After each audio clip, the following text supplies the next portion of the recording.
जी। देखिए जी, एक तो पहले ये बात याद रखिए कि वही के लिए जब हम किसी नबी या रसूल से वही के लफ्ज़ को मंसूब करते हैं या ड्राइव करते हैं, तो ये तो वो एक एक ऐसी कैफ़ियत है कि जिसको एक नबी और एक रसूल के अलावा कोई नहीं जानता। अगर आप हमें ये कहिए कि मतलब आप उस वही को, उस कैफ़ियत को बयान कीजिए, तो वो हम नहीं बयान कर सकते। एक वही तो वो है कि जो अंबिया और रसूल की है, कि जिनकी तरफ वही आती है, और फिर एक वही कि जिसका जिक्र कुरान हजरत उम्मे मूसा की तरफ करता है, एक वही कि जिसके लिए शहद की मक्खी की तरफ कहा गया कि वही की गई है। तो इन तीनों में जो मुश्तरका शेड है ना जी, वो हमने आपके सामने रखा था कि वही कहते हैं कि वो रहनुमाई कि जिससे दूसरों को हयात हासिल हो जाए। तो हय्युल कय्यूम, एक जिंदा खुदा के सामने हम उसको तोहफे में जिंदगी ही दे सकते हैं। एक नबी सारी जिंदगी अपनी हयात ही पेश करता है, एक रसूल अपनी जिंदगी की सारी एफर्ट लोगों के लिए पेश करता है, एक माँ वही के जरिए सारी जिंदगी अपनी एफर्ट्स अपनी औलाद के लिए या अपनी कौम और नस्ल के लिए करती है। इसी तरीके से शहद की मक्खी अपनी सारी एफर्ट दूसरों के लिए करती है, वो और दूसरे उससे इस्तेफादा उठाते हैं। वो अपनी सारी अपने जो जरूरत के मुताबिक उसके लिए जो चीज होती है वो रखती है और बाकी दूसरों के लिए रख देती है। तो वही जो है, जहां तक जो वही की अभी मौजूदा सिचुएशन की आप बात करें, तो वही का इख्तिताम हो गया रसूल करीम सल्लल्लाहु अलैहि वसल्लम के साथ। आप सल्लल्लाहु अलैहि वसल्लम पर आखिरी दफा वही नाजिल हुई है, उसके बाद ना वही किसी पर नाजिल हुई ना होगी। किताब करीम कुरान करीम पर जो वही आई और जिसका नतीजा कुरान करीम है, इसके बाद अब वो जो कनेक्शन है, अब वो कनेक्शन खत्म हुआ।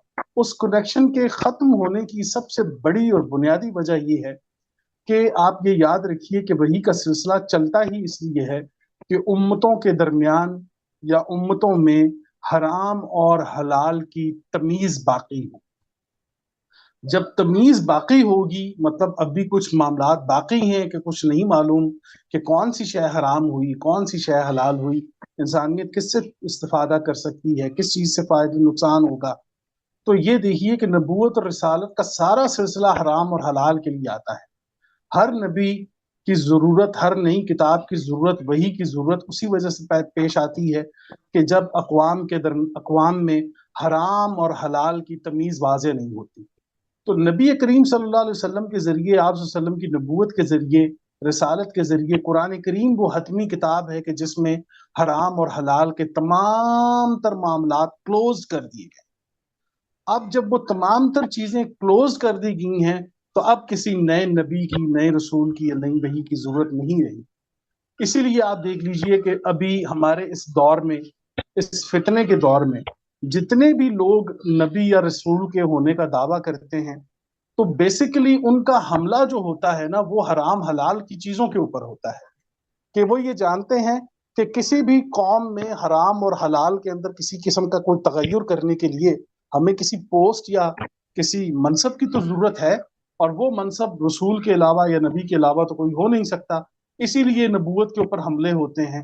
हर दौर में, हर सदी के अंदर आप देखेंगे एक दो लोग ऐसे पैदा कर दिए जाते हैं कि वो उठते ही सबसे पहला काम ये करते हैं कि जी मेरे ऊपर तो वही आ रही है, मैं जो पहले तो वो कश्फ और इल्हाम से ये सारी बातें शुरू करते हैं, बाद में वो दर्जात वो बरोजी नबी बनते हैं, और फिर वो जनाब बनते बनते फिर वो एक नबी की सूरत इख्तियार करते हैं, और फिर वो जनाब आखिर में उनका हाल ये होता है कि वो हराम हलाल की तरफ मुड़ते हैं।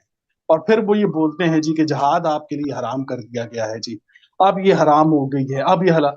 तो पता चला कि ये वही के तमाम तर सिलसिले, झूठे सिलसिले जो नबी करीम सल्लल्लाहु अलैहि वसल्लम के बाद शुरू हुए, तो उनमें मकसद उनका ये था कि हराम और हलाल के अंदर मुदाखलत।